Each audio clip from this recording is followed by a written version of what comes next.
नमस्कार दोस्तों, library science की यूट्यूब क्लासेज में आपका स्वागत है। दोस्तों, कच्चा चिट्ठा पार्ट अपन शुरू कर चुके हैं और कच्चा चिट्ठा पार्ट में अपन बिंदु वाइज या अपने सिलेबस जो लाइब्रेरी ग्रेड थर्ड का सिलेबस है उसके अकॉर्डिंग आपके लिए वीडियो बना रहे हैं और उम्मीद कर रहा हूँ कि आपको वीडियो पसंद भी आ रहे हैं। दोस्तों, आज एक नए टॉपिक के साथ अपन आज हाजिर हैं। आज का अपना जो टॉपिक रहेगा दोस्तों वो रहेगा भारत का राष्ट्रीय पुस्तकालय। भारत का राष्ट्रीय पुस्तकालय। दोस्तों, बात करेंगे भारत के राष्ट्रीय पुस्तकालय की कि राष्ट्रीय पुस्तकालय कहाँ है, इसको संविधान में कहाँ स्थान दिया गया, या इसकी रूपरेखा सबसे पहले कब बनी, कहाँ बनी, इन सभी बातों पर क्या करेंगे अपन चर्चा करेंगे। यानी आज का अपना टॉपिक बनेगा वो टॉपिक बनेगा नेशनल लाइब्रेरी ऑफ इंडिया।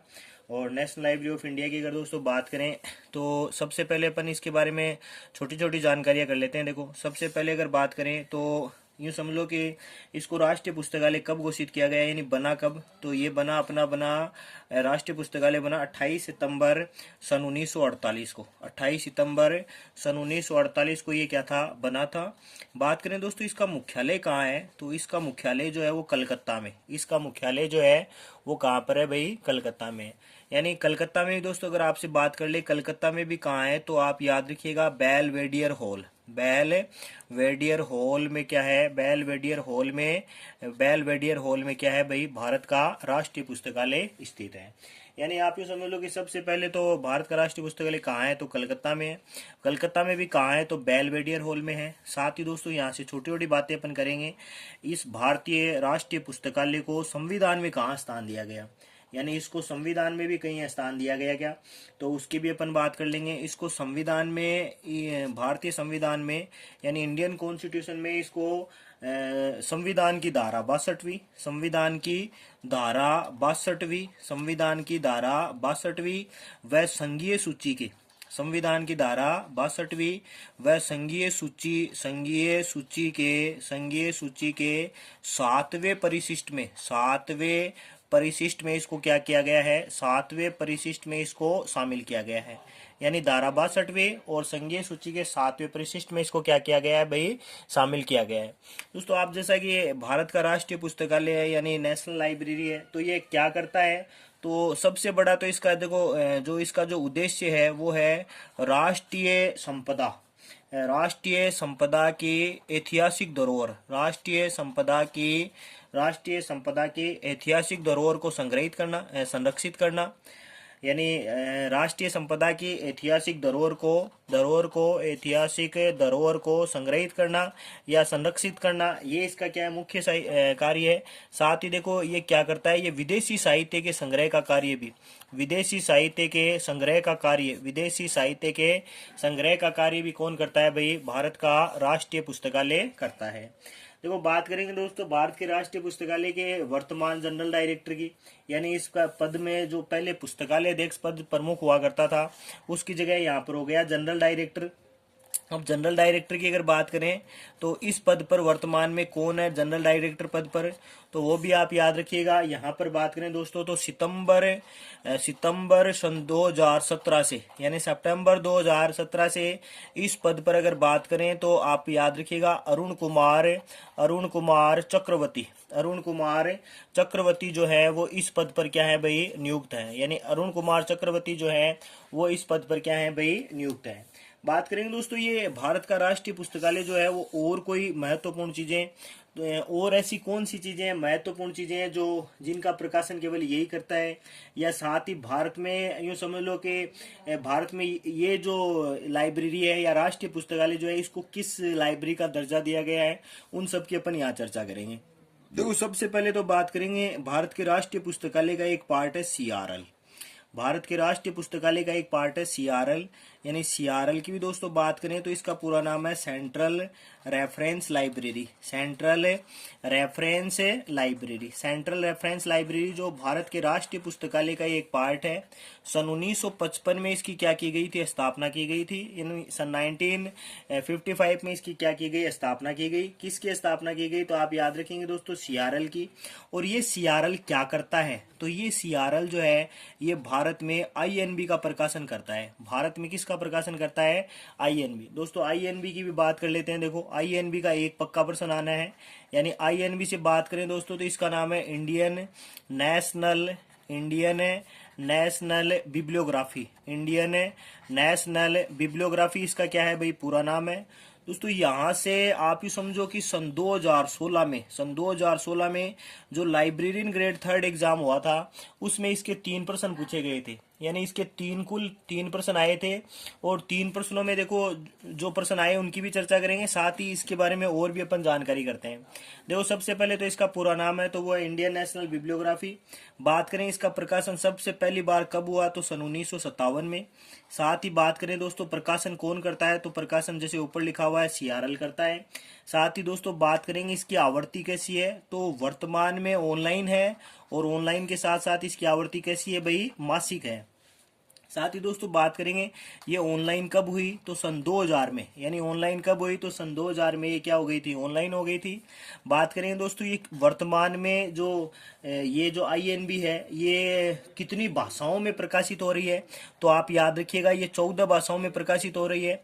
साथ ही बात करें दोस्तों किसे फादर ऑफ आईएनबी कहा जाता है तो आप याद रखिएगा BS केशवन को। BS केशवन को क्या कहा जाता है? BS केशवन को फादर ऑफ आईएनबी कहा जाता है। दोस्तों BS केशवन एक महत्वपूर्ण व्यक्ति हैं अपने इस पुस्तकालय विज्ञान शिक्षा में। यानी आप समझो कि BS केशवन जो है उनका रोल जो है वो डॉक्टर SR रंगानाथन के बाद में, यानी भारतीय पुस्तकालय विज्ञान में डॉक्टर SR रंगानाथन के बाद में अगर बात करें तो BS केशवन, यानकी वेंकट रमैया या प्रोफेसर PN कोल्ला, ये जो व्यक्ति हैं ये सारे के सारे क्या हैं भाई? महत्वपूर्ण व्यक्ति हैं।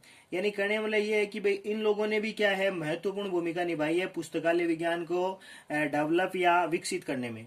साथ ही दोस्तों BS केशवन का प्रश्न जो है वो UGC नेट एग्जाम में बहुत बार पूछा गया है, तो वहां से भी आप ध्यान रखेंगे कि जो प्रश्न पूछा गया उनके बारे में बात है कि जो BS केशवन है वो भारत के राष्ट्रीय पुस्तकालय के प्रथम पुस्तकालय अध्यक्ष, यानी राष्ट्रीय पुस्तकालय के प्रथम यानी फर्स्ट लाइब्रेरियन थे। किसके फर्स्ट लाइब्रेरियन थे तो आप याद रखेंगे नेशनल लाइब्रेरी ऑफ इंडिया के क्या है? प्रथम लाइब्रेरियन थे। बात करेंगे दोस्तों इनके बारे में छोटी छोटी बातें जानकारी हैं वो मैं आपको बता देता हूँ। इनका अगर बात करें दोस्तों इनका पूरा नाम क्या था तो इनका पूरा नाम था वो था बेलरी समना केशवन। समना केशवन इनका क्या था भाई? पूरा नाम था। बेलरी समना केशवन जो था वो इनका क्या भाई? पूरा नाम था। साथ ही दोस्तों बात करेंगे इनका जन्म कब हुआ तो इनका जन्म जो है वो 10 मई सन 1909 को 10 मई सन 1909 को इनका जन्म हुआ। साथ ही दोस्तों बात करेंगे इनकी मृत्यु की तो आप याद रखिएगा इनकी मृत्यु जो है वो 16 फरवरी यानी 16 फेब सन 2000 को इनके क्या हो गया था? इनकी डेथ हो गई थी, यानी इनकी मृत्यु हो गई थी। बात अपन कर चुके हैं दोस्तों बेलरी समना केशवन 10 मई सन 1909 को जन्मे थे। और बात करें दोस्तों कब मृत्यु हो गई तो 16 फरवरी सन 2000 को इनकी क्या हो गई थी? मृत्यु हो गई थी। आप ये समझो कि भारत में जो KSR रंगानाथन के बाद में महत्वपूर्ण भूमिका की बात करें दोस्तों तो उनमें इनका भी क्या है कि बड़ा पड़ाव है, एक बड़ा क्या है इनका भी रोल है। साथ ही बात करेंगे दोस्तों आगे आईएनबी से जुड़ी और बात कर लेंगे, यानी फादर ऑफ आईएनबी कौन है तो BS केशवन। अपन ने छोटी छोटी बातें यहाँ शामिल कर लिए। साथ ही दोस्तों बात कर ले आईएनबी सूचना का कैसा स्रोत है तो आप याद रखिएगा आईएनबी सूचना का कैसा स्रोत है भाई? द्वितीयक स्रोत है। साथ ही दोस्तों यहाँ से एक प्रश्न और बात कर लेंगे आईएनबी में कौन सी भाषाएं तो मराठी को तो लिखा जाता है MA। अगर बात करें दोस्तों कन्नड़ की तो कन्नड़ है यहाँ पर KAN। और भी कई भाषाओं का विवरण है दोस्तों यहाँ पर क्या रहेगा? शामिल रहेगा, तो उसको भी आप क्या रखेंगे? थोड़ा सा ध्यान रखेंगे। आगे बढ़ते हैं दोस्तों, आगे थोड़ी सी अपन बात करेंगे इस भारत के राष्ट्रीय पुस्तकालय की और दूसरी महत्वपूर्ण भूमिका। तो एक तो अपन यहाँ वर्तमान में बात करें तो एक तो है CRL, दूसरी अगर बात करें दोस्तों तो ये है डेपोसेट्री। दूसरी बात करें तो ये है क्या भाई? डेपोसेट्री लाइब्रेरी या डेपोजेटरी लाइब्रेरी है। डेपोजिटरी या डेपोसेटरी क्या है, तो इसकी भी अपन चर्चा कर लेते हैं। देखो यहाँ पर डेपोजिटरी या डेपोसेटरी लाइब्रेरी क्या है, तो उसकी भी अगर बात करें तो आपको याद रखना है सबसे पहले तो डिलीवरी बुक ऑफ एक्ट। सबसे पहले तो आपको याद रखना है delivery book of act. Delivery book of act की भी अपन क्या करेंगे, यहाँ पर चर्चा करेंगे। देखो ये डिलीवरी बुक ऑफ एक्ट है, ये सन 1954 में बना था। बात करें दोस्तों संशोधन की, संशोधन 56 में हो गया। और इस एक्ट के तहत भारत का राष्ट्रीय पुस्तकालय एक डेपोजिटरी लाइब्रेरी है, जो भारत में प्रकाशित होने वाले जो भी प्रकाशक हैं उन सब की एक प्रति अधिकतम 30 दिवस के अंदर अपने यहाँ मंगवाने का क्या रखता है भाई, अधिकार रखता है। यानी डेपोजिटरी लाइब्रेरी है। साथ ही बात करें तो आईएनबी का प्रकाशन जो है वो कौन करता है भाई, भारत का राष्ट्रीय पुस्तकालय का पार्ट सीआरएल करता है। साथ ही दोस्तों और छोटी छोटी बातें करेंगे। इस भारत के राष्ट्रीय पुस्तकालय में अगर बात करें, इसमें इस वर्ष में ये कितने दिनों तक खुला रहता है, तो आप याद रखिएगा ये वर्ष में 362 दिन खुला रहता है। और यहाँ 3 दिवस का अवकाश। अब देखो यहाँ पर 3 दिवस का अवकाश की बात करें दोस्तों, तो यहाँ गणतंत्र दिवस है। और बात करें दोस्तों तो गणतंत्र दिवस के अलावा यहाँ पर आप याद रखिएगा स्वतंत्रता दिवस है। इसके अलावा बात करें दोस्तों तो यहाँ पर एक है गांधी जयंती। इन 3 दिन का यहाँ पर क्या रहता है भाई, अवकाश रहता है। दोस्तों कई आपकी भी जिज्ञासा होगी या कई साथियों के भी ऐसे प्रश्न आते हैं कि ना कि सर अगर लीप वर्ष हुआ, यानी जो वर्ष 300 जिसमें फरवरी क्या है, फेब जो है वो 29 डेज का हो, यानी 29 दिन का हो, तो क्या उस वर्ष में ये मतलब लाइब्रेरी कितने दिनों तक खुला रहता है। तो दोस्तों आपको याद रखना है उन दिनों में भी ये लाइब्रेरी जो है ये मतलब 362 दिन ही क्या रहता है, खुला रहता है। अब बात करें तो वहाँ एक दिन बढ़ जाता है, तो शायद मेरे हिसाब से वो कार्य दिवस में जोड़ा जाता है, और कार्य दिवस के रूप में जो 362 होते हैं वो शायद 363 हो जाते हैं। तो ये छोटी छोटी बातें हैं जो आप यहाँ से क्या रख सकते हैं दोस्तों, याद रख सकते हैं। साथ ही दोस्तों यहाँ से बात कर लें इनमें वर्तमान में यहाँ कुल संग्रह, तो यहाँ पर आप याद रखिएगा यहाँ पर 26,41,615 क्या है भाई, कुल पुस्तकें हैं। 26,41,615 कुल पुस्तकें हैं। बात करें दोस्तों वर्गीकरण में यहाँ क्या काम में लिया जाता है, तो उसकी भी अपन यहाँ चर्चा कर लेते हैं। वर्गीकरण कार्य हेतु यहाँ डीडीसी, और साथ ही दोस्तों बात करें सूचीकरण कार्य हेतु अगर बात करें दोस्तों तो सूचीकरण कार्य हेतु यहाँ पर AACR2 साथ में CCC का 5वां संस्करण भी यहाँ क्या लिया जाता है, सूचीकरण कार्य हेतु काम में लिया जाता है। और बात करें दोस्तों तो विषय शीर्षक निर्माण के लिए भी अगर बात करें कि विषय शीर्षक निर्माण के लिए यहाँ किस पद्धति को काम में लिया जाता है, तो आप याद रखिएगा विषय शीर्षक निर्माण के लिए यहाँ LCSH यानी library of Congress subject heading. दोस्तों आप कमेंट बॉक्स के माध्यम से हमें बता सकते हैं कि library of Congress subject heading जो है इसका विकास तो कब हुआ और साथ ही इसका प्रकाशन कब हुआ। तो दोस्तों छोटी छोटी बातें हैं। इसका विकास तो 1897 में यानी 1897 में, और साथ ही इनका प्रकाशन जो है वो 1898 में हुआ था। साथ ही मतलब 1897 और 1898 इनके लिए बड़ी क्या है, महत्वपूर्ण डेट है। वर्तमान में अगर बात करें तो दोस्तों मैं सन 2014 के अनुसार आपको बता रहा हूँ। कुछ किताबों में 2018 लिखा हुआ रहेगा, तो उसमें आप जरूर ध्यान रखिएगा। सन 2014 के अनुसार इसका नवीनतम संस्करण जो है वो 37वां क्या हो चुका है, प्रकाशित हो चुका है। किसका प्रकाशित हो चुका है, तो आप याद रखिएगा LCSH का, यानी library of Congress subject heading. दोस्तों आप यूट्यूब चैनल पे बने रहिए, देखते रहिए। बहुत सारे साथियों का भी बहुत सारे अच्छे प्रकार के कमेंट भी आ रहे हैं, कुछ एक कमेंट आलोचनात्मक भी आ रहे हैं। तो दोस्तों एक एग्जाम तक हमने आपको हमारे यूट्यूब चैनल के माध्यम से भरसक अच्छा करवाने की कोशिश की थी, और अभी भी कोशिश कर रहे हैं। अभी भी आपके लिए मतलब इस प्रकार का मैटर डालेंगे, यानी आप यूँ समझो कि एक पन्ने में इतना सारा मटेरियल आपके लिए प्रोवाइड करवा देंगे कि आप अन्य बुक्स में या अन्य किसी भी प्रकार की कोई सहायक सामग्री यूट्यूब चैनल या कहीं भी आप कोई वेबसाइट वगैरह देखेंगे तो वहां पर शायद ही इतने कम टाइम में आपके लिए इतनी सारी जानकारियां नहीं की। दोस्तों मैं ये कतई नहीं कहता कि मैं ही विद्वान हूँ या मुझे ही ये सब आता है, लेकिन मैं इतना ही कहूंगा कि हाँ अभ्यास करते करते आप भी इसमें क्या कर सकते हैं, बहुत अच्छा कर सकते हैं। मैं कतई कोई इसमें कोई 30 मार्क का नहीं हूँ, कतई मुझे ये भी नहीं कि मैं इसका 100% ज्ञाता हूँ, ऐसा बिल्कुल नहीं है। हाँ, थोड़ा सा जानता हूँ और इस थोड़े से जानने वाले स्वरूप को आप लोगों के साथ में और ज़्यादा शेयर करता हूँ, तो ये जो सारे डाटा जो होते हैं वो क्या हो जाते हैं, दिमाग में सेव हो जाते हैं। तो ज़्यादा कोई घमंड या ईर्ष्या द्वेषता ऐसे वाले भाव नहीं है, बस अपना अनवरत कर्म करने की कोशिश करता हूँ और वो कर्म लगातार कर रहा हूँ। कोशिश करूँगा कि इस बार भी आपके लिए अच्छा करूँ। सारी चीज़ों में अगर मान लो आप आलोचना ढूंढे तो संभवतः शायद आने वाला जो समय है वो अपने लिए सही नहीं होगा। कोशिश कर रहे हैं, देखो आगे थोड़ा सा बढ़ेंगे दोस्तों, अपन बात करेंगे यहाँ पर इसकी ऐतिहासिक पृष्ठभूमि की, यानी भारत का जो राष्ट्रीय पुस्तकालय है उसकी ऐतिहासिक पृष्ठभूमि की क्या करेंगे अपन बात करेंगे। देखो ऐतिहासिक पृष्ठभूमि में अगर बात करें दोस्तों, तो यहाँ सबसे पहले अपन बात करेंगे देखो कलकत्ता पब्लिक लाइब्रेरी की। यानी अगला जो अपना महत्वपूर्ण कार्य जो आएगा ना, वो यही आएगा इसी भारत के राष्ट्रीय पुस्तकालय में, वो रहेगा कलकत्ता पब्लिक लाइब्रेरी। वो रहेगा क्या भाई, कलकत्ता पब्लिक लाइब्रेरी। देखो बात करते हैं दोस्तों कलकत्ता पब्लिक लाइब्रेरी की, तो आप यूँ समझो कि सबसे पहले कलकत्ता पब्लिक लाइब्रेरी जो है वो 21 मार्च सन 1836 को 21 मार्च सन 1836 को कलकत्ता में क्या कर दी गई थी, बना दी गई थी। बनाने वाले कौन थे, तो आप याद रखिएगा दोस्तों, एक व्यक्ति है जिनका नाम है J.S. एस्टाकलर।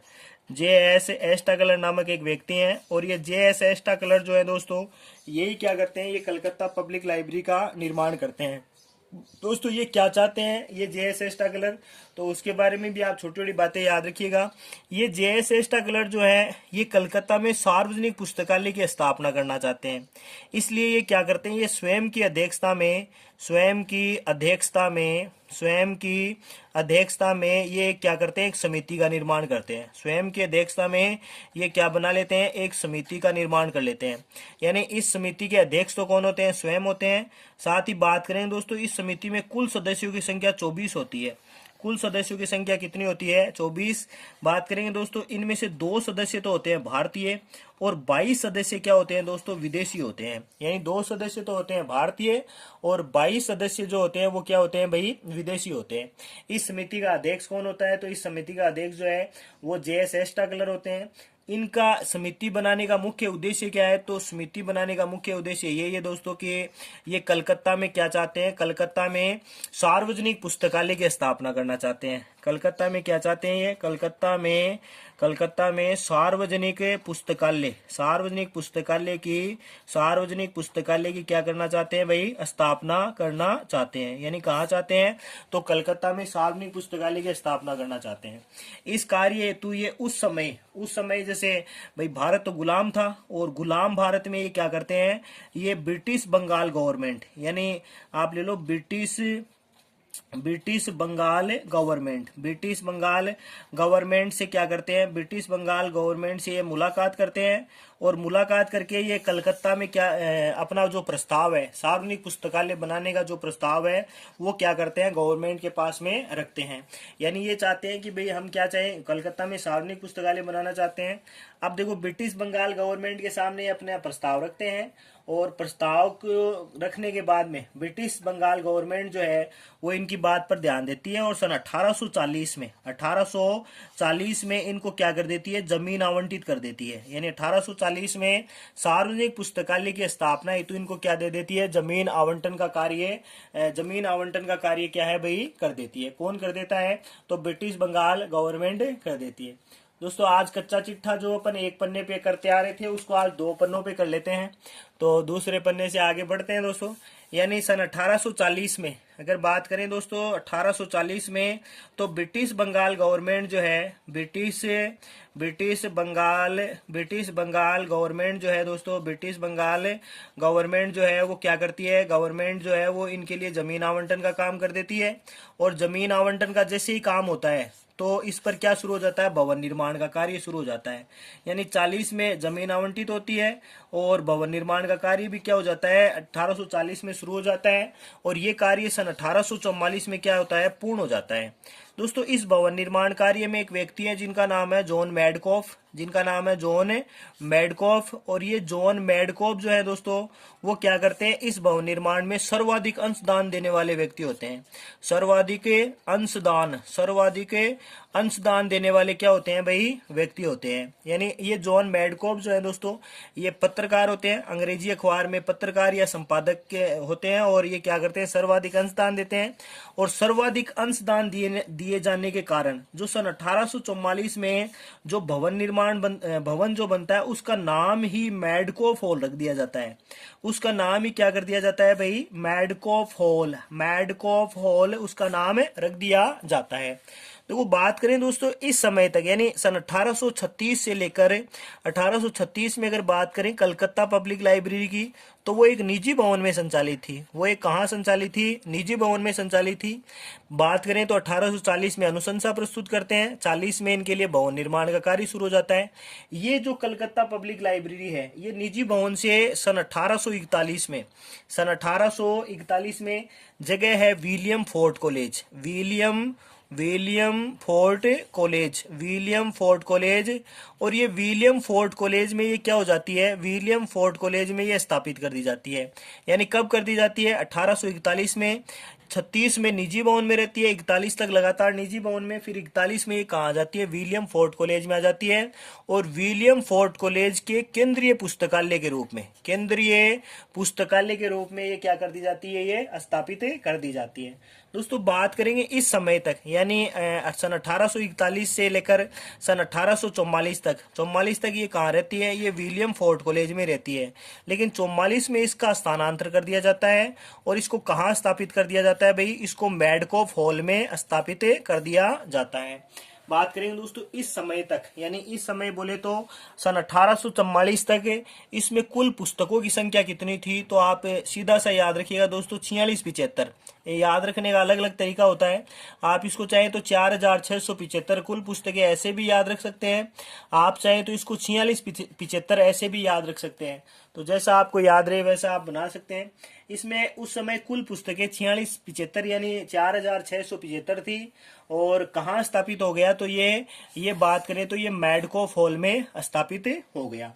धीरे धीरे देखो उत्तरोत्तर जो प्रक्रिया है वो क्या होती गई, बढ़ती गई। और इसमें कई सारी बातें आएंगी। सन 1862 में इसमें वार्षिक शुल्क का प्रावधान किया गया। वार्षिक शुल्क का भी क्या कर दिया गया, प्रावधान कर दिया गया। किस में किया गया, तो आप याद रखिएगा कलकत्ता पब्लिक लाइब्रेरी में। अब देखो आगे बढ़ते हैं, तो आगे महत्वपूर्ण जो पड़ाव आएगा वो यहाँ से आएगा सन 1891 का। अब देखो 91 में क्या पड़ाव है, तो आप याद रखिएगा 1891 में बंगाल के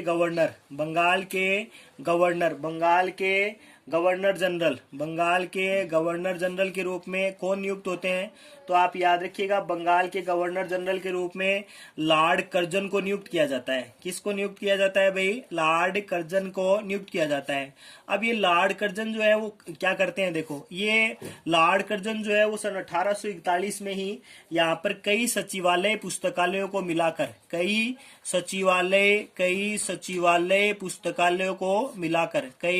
सचिवालय पुस्तकालयों को मिलाकर ये क्या करते हैं, कई सचिवालय पुस्तकालयों को मिलाकर ये इंपीरियल लाइब्रेरी की स्थापना कर देते हैं। कई सचिवालय पुस्तकालयों को मिलाकर ये क्या करते हैं, इंपीरियल लाइब्रेरी की स्थापना कर देते हैं।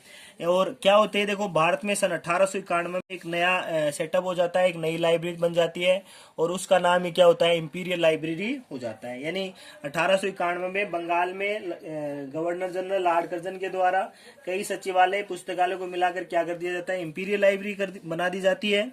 और यहाँ से आगे बढ़े तो आप याद रखिएगा सन 1902 में ये लॉर्ड कर्जन ही क्या करते हैं, एक एक्ट यानी अधिनियम के तहत कलकत्ता पब्लिक लाइब्रेरी यानी कलकत्ता पब्लिक लाइब्रेरी व कलकत्ता पब्लिक लाइब्रेरी के अलावा बात करें दोस्तों तो इंपीरियल लाइब्रेरी, इसके अलावा बात करें तो क्या भाई, इंपीरियल लाइब्रेरी, इन दोनों का क्या कर देते हैं, विलय कर देते हैं। यानी कलकत्ता पब्लिक लाइब्रेरी और इंपीरियल लाइब्रेरी दोनों का विलय कर देते हैं। और विलय करके एक नई लाइब्रेरी बना देते हैं। नई लाइब्रेरी जो है उसका नाम रखते हैं, वो रखते हैं इंपीरियल लाइब्रेरी ऑफ इंडिया।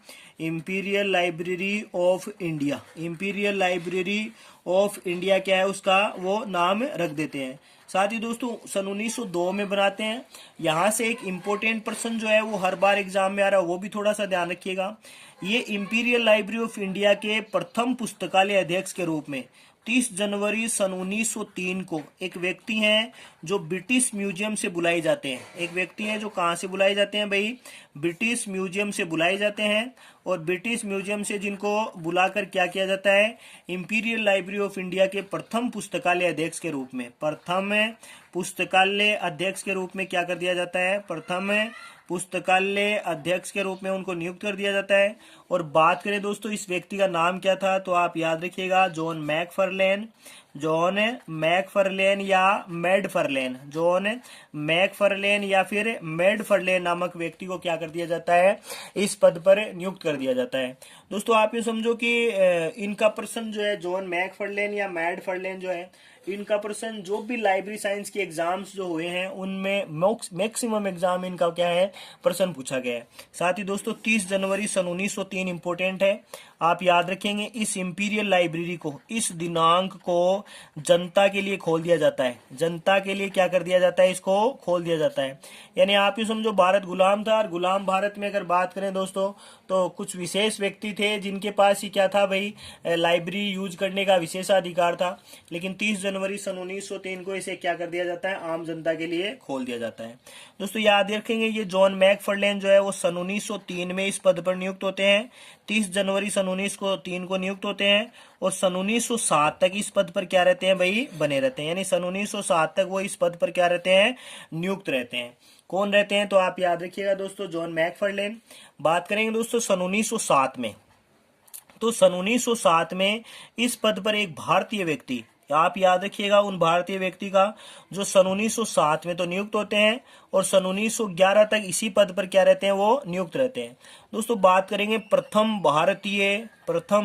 भारतीय जो इंपीरियल लाइब्रेरी ऑफ इंडिया के पुस्तकालय अध्यक्ष नियुक्त होते हैं।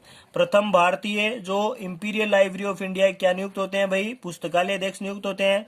नाम की दोस्तों अगर बात करेंगे तो वो थे हरिनाथ डे। वो बात करें तो नाम क्या था भाई, हरिनाथ डे। यानी हरिनाथ डे जो है दोस्तों वो इंपीरियल लाइब्रेरी ऑफ इंडिया के प्रथम भारतीय पुस्तकालय अध्यक्ष के रूप में क्या रहते हैं, नियुक्त रहते हैं। ठीक है, कब नियुक्त होते हैं, तो सन 1907 में। कब तक नियुक्त रहते हैं, तो सन 1911 तक वो क्या रहते हैं, इस पद पर नियुक्त रहते हैं। तो ये भी विशेष है, तो इनका भी आप थोड़ा सा विवरण ध्यान रखेंगे।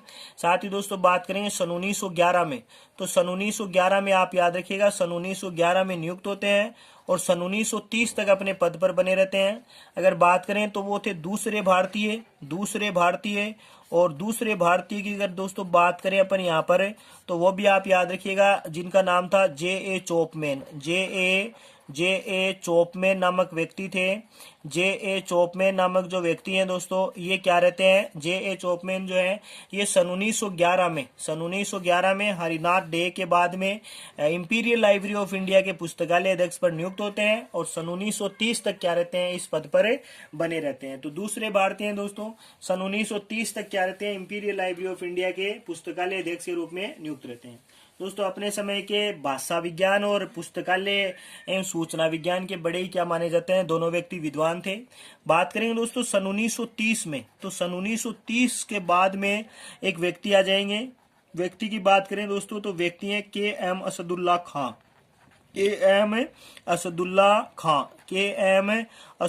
खां नामक व्यक्ति आ जाएंगे।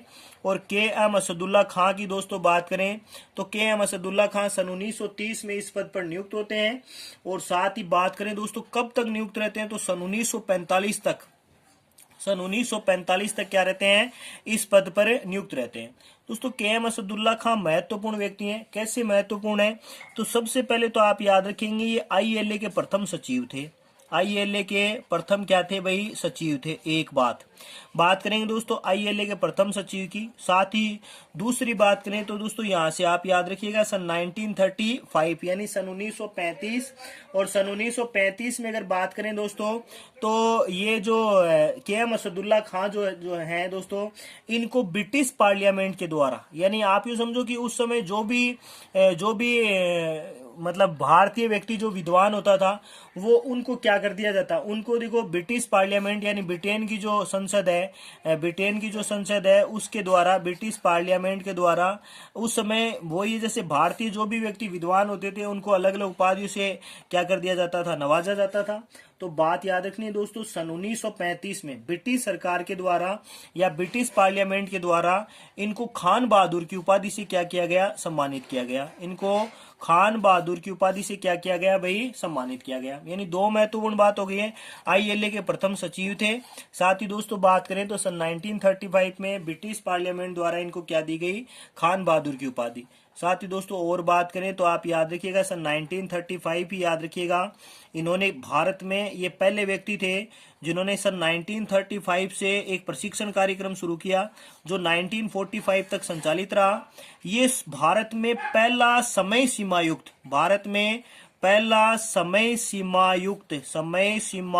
युक्त क्या था, प्रशिक्षण कार्यक्रम था। भारत में पहला समय सीमा युक्त प्रशिक्षण कार्यक्रम था। भारत में पहला समय सीमा युक्त प्रशिक्षण कार्यक्रम था। इस प्रशिक्षण की अवधि जो है दोस्तों वो 6 महीने की थी। वो कितने महीने की थी, 6 महीने की थी, 6 महीने की थी। और ये लगातार 10 वर्षों तक, यानी सन 1935 से लेकर 1945 तक लगातार 10 वर्षों तक क्या रहा, संचालित रहा। यानी 10 वर्षों में कितने प्रशिक्षण कार्यक्रम, तो आप याद रखिएगा दोस्तों साल में 2 होते हैं, तो लगभग 20 प्रशिक्षण कार्यक्रम जो है वो क्या किए गए दोस्तों, संचालित किए गए। तो ये भी इनकी क्या है, महत्वपूर्ण भूमिका है। साथ ही दोस्तों आगे बढ़ेंगे, आगे बात करेंगे सन 1945 में। तो आप याद रखिएगा सन 1945 में बीएस केसवन जो है वो इस पद पर क्या हो गए, नियुक्त हो गए। और बीएस केसवन नियुक्त होने के बाद बात करें दोस्तों 47 में भारत आजाद, और 48 में इसको इंपीरियल लाइब्रेरी ऑफ इंडिया को भारत के राष्ट्रीय पुस्तकालय का दर्जा दे दिया गया। और 28 सितंबर सन 1948 को इसको राष्ट्रीय पुस्तकालय घोषित किया गया। और बीएस केसवन को जिनके बारे में दोस्तों अभी अपन ने बात की, कब जन्म हुआ, कब मृत्यु हुई और क्या क्या इनका योगदान था, वो सारी बातें आप याद रखेंगे। इन बीएस केसवन को भारत के राष्ट्रीय पुस्तकालय का प्रथम पुस्तकालय अध्यक्ष इनको क्या कर दिया गया भाई, नियुक्त कर दिया गया। तो महत्वपूर्ण बात है दोस्तों, यहाँ से याद रखेंगे कि भारत के राष्ट्रीय पुस्तकालय के प्रथम पुस्तकालय अध्यक्ष कौन थे, तो आप याद रखेंगे बीएस केसवन जो है वो भारत के राष्ट्रीय पुस्तकालय के प्रथम पुस्तकालय अध्यक्ष थे।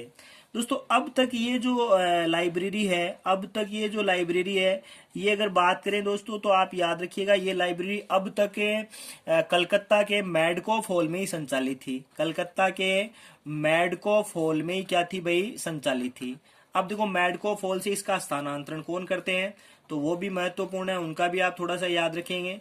इनका स्थानांतरण बात करें दोस्तों तो इनका स्थानांतरण जो है वो सन 1951 में, और 51 में दोस्तों बात करें तो बंगाल के राज्यपाल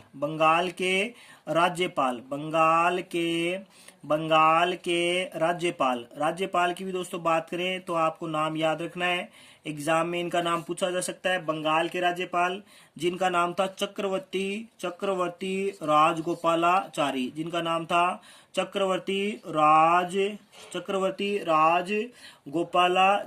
चक्रवर्ती राजगोपालाचारी इनका नाम था। और ये राजगोपालाचारी जो है दोस्तों ये मैडकॉफ हॉल से इसको स्थानांतरित करते हैं और इसको कहाँ स्थापित कर देते हैं, इसको बेलवेडियर हॉल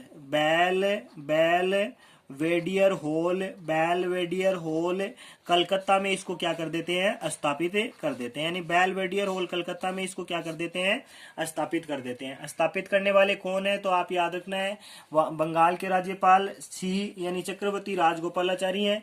दोस्तों यहाँ से अगर मान लो कोई आपसे ये पूछ ले कि बेलवेडियर हॉल भी क्या है, या कोई बेलवेडियर हॉल भी कोई विशेष स्थान था क्या, तो आप याद रखिएगा ये जो बेलवेडियर हॉल जो है दोस्तों, इसकी अगर बात करें तो ये उस समय वायस राय का, यानी जो भी वायस राय हुआ करते थे उस जमाने में, उस समय कलकत्ता यानी बंगाल में वायस राय का शीतकालीन अवकाश शीतकालीन आवास हुआ करता था। शीतकालीन आवास, शीतकालीन आवास क्या है भाई, ये हुआ करता था। यानी बंगाल में जो बेलवेडियर हॉल है वो बंगाल में क्या था भाई, शीतकालीन आवास होता था। किन का आवास होता था, तो वो भी आप याद रखिएगा, वो उस समय के जो भी वायसराय होते थे उनका क्या होता था भाई, शीतकालीन आवास हुआ करता था। दोस्तों यहाँ से एक और महत्वपूर्ण बात करेंगे इसके संदर्भ में, तो वो भी अपन आगे बढ़ के बात कर लेते हैं। दोस्तों एक और तीसरे पन्ने पे और कच्चा चिट्ठा शुरू कर लेते हैं। इम्पोर्टेंट है तो आप जरूर थोड़ा सा ध्यान रखिएगा। यहाँ से आपको एक व्यक्ति का नाम याद रखना है। व्यक्ति हैं दोस्तों उस समय के, यानी उस समय बोले तो तत्कालीन शिक्षा मंत्री, तत्कालीन शिक्षा मंत्री। और तत्कालीन शिक्षा मंत्री कौन है दोस्तों, तो आप याद रखिएगा तत्कालीन शिक्षा मंत्री, और तत्कालीन शिक्षा मंत्री बोले तो मौलाना अबुल कलाम आजाद, मौलाना अबुल कलाम आजाद, मौलाना अबुल कलाम आजाद जो है वो इस भारत के राष्ट्रीय पुस्तकालय को, अबुल कलाम आजाद जो है दोस्तों, मौलाना अबुल कलाम आजाद जो है वो इस भारत के राष्ट्रीय पुस्तकालय को 1 फरवरी सन 1953 को, 1 फरवरी सन 1953 को इसे क्या करते हैं, इसे जनता के लिए खोल देते हैं। जनता के लिए क्या कर देते हैं भाई, जनता के लिए इसे क्या कर देते हैं, खोल देते हैं। किसे खोल देते हैं, तो याद रखिएगा भारत के राष्ट्रीय पुस्तकालय को, जो कि वर्ष भर में 362 दिन क्या रहता है, खुला रहता है। और साथ ही दोस्तों साधारण अगर बात करें कि साधारण जो जनता यानी आम नागरिक जो हैं, उन आम नागरिकों के लिए इसकी सुविधा जो है वो 1 फरवरी सन 1953 से क्या होने लग गई थी, उपलब्ध होने लग गई थी। यानी जनता के लिए खोल देते हैं। खोलने वाले कौन है, तो वो भी आप याद रखेंगे दोस्तों, मौलाना अबुल कलाम आजाद है। दोस्तों बात करेंगे इसमें भारत के राष्ट्रीय पुस्तकालय में 2 प्रकार के विभाग यहाँ पर क्या है बनाए गए। एक तो यहाँ पर बनाया गया तकनीकी विभाग बनाया गया एक तो, और दूसरे की बात करें दोस्तों तो दूसरा यहाँ बनाया गया प्रशासनिक विभाग। पहला तकनीकी विभाग और दूसरी बात करें दोस्तों तो दूसरा विभाग जो है वो क्या है, प्रशासनिक विभाग यहाँ क्या है बनाया गया है। साथ ही दोस्तों बात करेंगे कि ये भारत का राष्ट्रीय पुस्तकालय है, यानी राष्ट्रीय पुस्तकालय जो है ये किस मंत्रालय के अधीन काम करता है, तो आप याद रखिएगा ये भारत का राष्ट्रीय पुस्तकालय जो है दोस्तों ये संस्कृति मंत्रालय के अधीन कार्य करता है। संस्कृति मंत्रालय के अधीन क्या करता है भाई, संस्कृति मंत्रालय के अधीन कार्य करता है। और इसका मुखिया जो है वो संस्कृति मंत्रालय का अध्यक्ष या फिर मानव संसाधन विकास मंत्रालय का अध्यक्ष जो है, या उसका कोई प्रतिनिधि क्या हो सकता है, इसका अध्यक्ष हो सकता है। दोस्तों ये तो पूरी रामलीला या राम कहानी जो है ये तो सारी की सारी है भारत के राष्ट्रीय पुस्तकालय की। लेकिन दोस्तों अगर बात कर लें कि भारत के अलावा जो भारत में अन्य राष्ट्रीय पुस्तकालय उनकी बात कर ले, या फिर कोई बात कर ले अन्य देशों के राष्ट्रीय पुस्तकालयों की, तो उनका भी अपन यहाँ जिक्र कर लेते हैं। देखो पहले तो अपन बात करते हैं, आप टाइटल बनाओगे भारत के अन्य राष्ट्रीय पुस्तकालय, भारत के अन्य राष्ट्रीय पुस्तकालय, उसकी भी यहाँ थोड़ी सी चर्चा कर लेते हैं। राष्ट्रीय पुस्तकालय या जिनको राष्ट्रीय महत्व का दर्जा दिया गया है उनकी बात करेंगे, तो पहला तो बन जाएगा national library of India. National library of India, ये तो जो अपन बात करें दोस्तों ये तो कलकत्ता की बात है, यानी जिसकी अपन अभी चर्चा की है वो भारत का national library of India Calcutta कब बना है, तो आप याद रखिएगा 28 सितंबर सन 1948। बात करेंगे दोस्तों दूसरा, तो दूसरे में आप शामिल कर सकते हैं दोस्तों, वो बन जाएगा national library of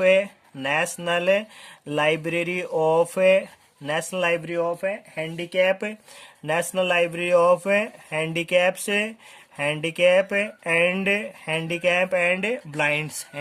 and blinds. बात करें कब बना है, कहाँ है, तो याद रखिएगा ये बना सन 1979 में। कहाँ है, तो आप याद रखिएगा दोस्तों देहरादून में। कहाँ है, तो देहरादून में स्थित है, देहरादून उत्तराखंड में।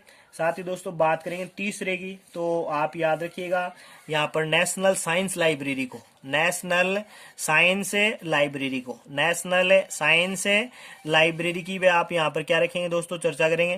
दोस्तों अपने यहाँ तीन लाइब्रेरी साइंस को जब भी आप पढ़ें तो आप यूँ समझो आपके पास में तीन बिंदु जो है वो महत्वपूर्ण होने चाहिए। देखो एक तो है विकास, एक है स्थापना, और एक बात करें दोस्तों तो वो हो जाएगा क्रियान्वयन। क्रियान्वयन मतलब वो कार्य कब शुरू करता है।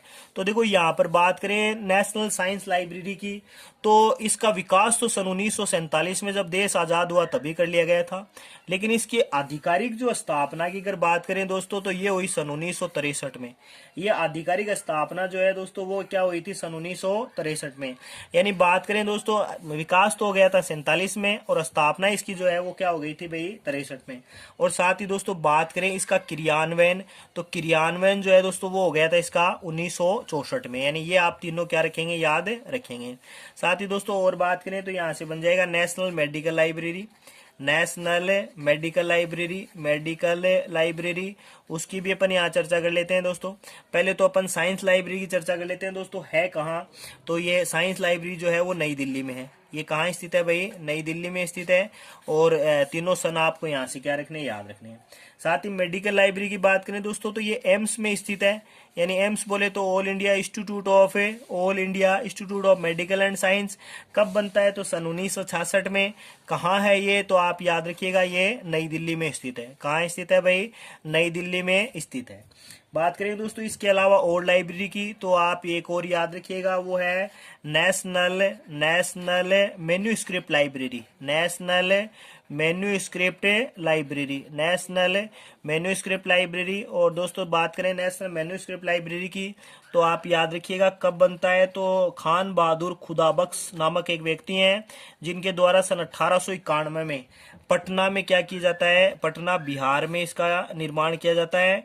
और साथ ही दोस्तों यहाँ से प्रश्न पूछा जा सकता है कि इसको राष्ट्रीय महत्व का कब घोषित किया गया, तो सन 1969 में। सन 1969 में इसे क्या कर दिया गया था भाई, राष्ट्रीय महत्व का घोषित कर दिया गया था। तो वो भी आप क्या रखेंगे दोस्तों, यहाँ से याद रखेंगे। यानी कहने मतलब राष्ट्रीय महत्व का कब घोषित किया गया, खान बहादुर खुदाबख्श या नेशनल मैन्यूस्क्रिप्ट लाइब्रेरी या खुदाबख्श ओरिएंटल पब्लिक लाइब्रेरी, ये तीनों जो नाम है दोस्तों वो इसी के क्या है, नाम है। तो ये भारत के अन्य राष्ट्रीय पुस्तकालय थे। साथ ही देखो बात करें दोस्तों अन्य देशों के राष्ट्रीय पुस्तकालय, तो उनका भी यहाँ पर अपन जिक्र कर लेते हैं। अन्य देशों के राष्ट्रीय पुस्तकालय या जो अदर कंट्रीज के जो नेशनल लाइब्रेरी है उनकी भी अपन यहाँ क्या कर लेंगे, अन्य देशों के राष्ट्रीय पुस्तकालय उनकी भी अपन यहाँ क्या कर लेंगे, चर्चा कर लेंगे। तो देखो सबको अगर अपन ले तो अपन उनको क्या सीक्वेंस वाइज बना सकते हैं। तो सबसे पहले तो दोस्तों आप एक नंबर पे तो आप ले लो नेशनल बिब्लियोथीक को, नेशनल बिब्लियोथीक को आप ले लो, शामिल कर लो। नेशनल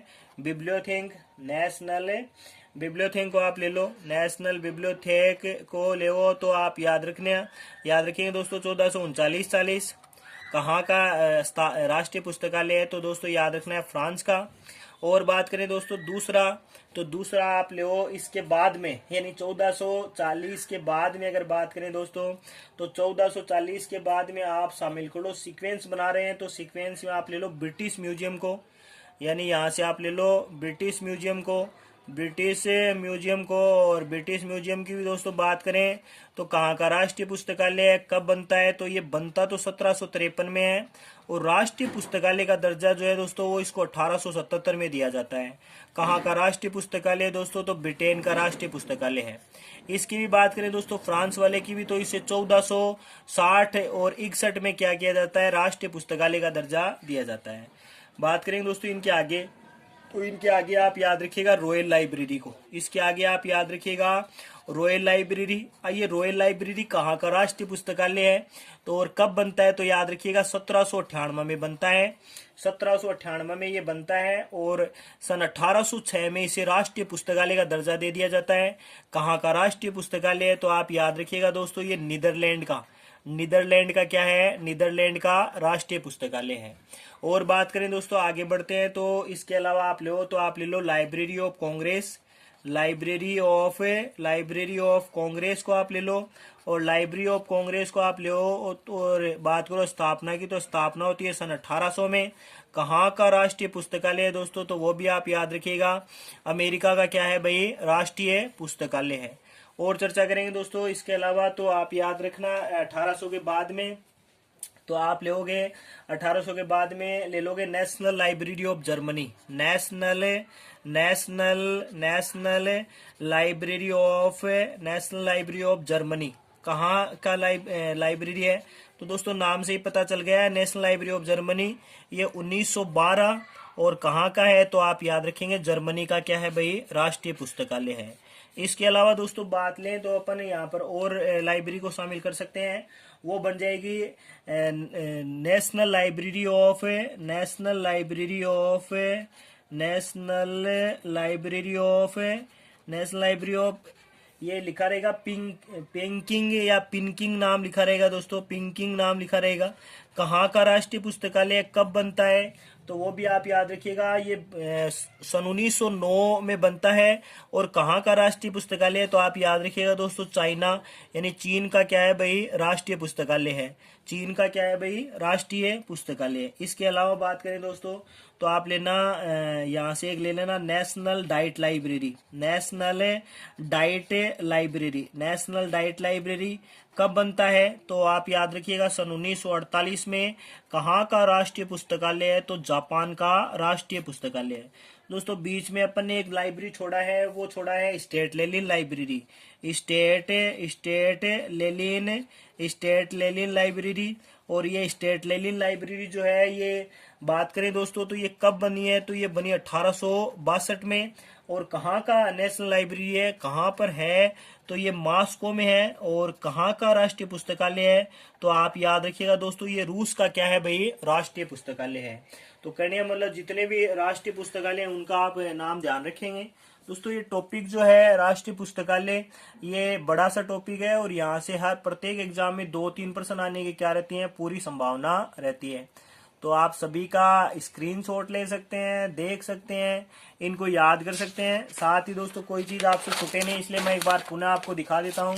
तो ये स्वरूप भी आप थोड़ा सा क्या रखेंगे, ध्यान रखेंगे दोस्तों। थोड़ा सा टेक्निकल इश्यू है, जिस एरिया से मैं अभी वीडियो बना रहा हूँ वहां पर नेट की कनेक्टिविटी बहुत ही स्लो है, और नेट की कनेक्टिविटी स्लो होने की वजह से ये जो वीडियो है ये कुछ हद तक आपको HD में नहीं दिख पा रहे हैं। तो उसके लिए मैं कोशिश कर रहा हूँ कि आपके लिए आने वाले दिनों में कोई अच्छा सेटअप करूँ, और पूरा सेटअप करके आपको मतलब भली भांति क्या कर सकूँ, बता सकूँ। एक नए कच्चे चिट्टे के साथ में दोबारा मिलेंगे, तब तक के लिए घर रहिए, सुरक्षित रहिए, और आराम से अपनी वीडियो क्लासेस देखिए, और कोशिश कीजिए अपने लाइब्रेरी साइंस के जो नॉलेज को बढ़ाने की। तब तक के लिए सब दोबारा मिलेंगे, तब तक के लिए जय हिंद।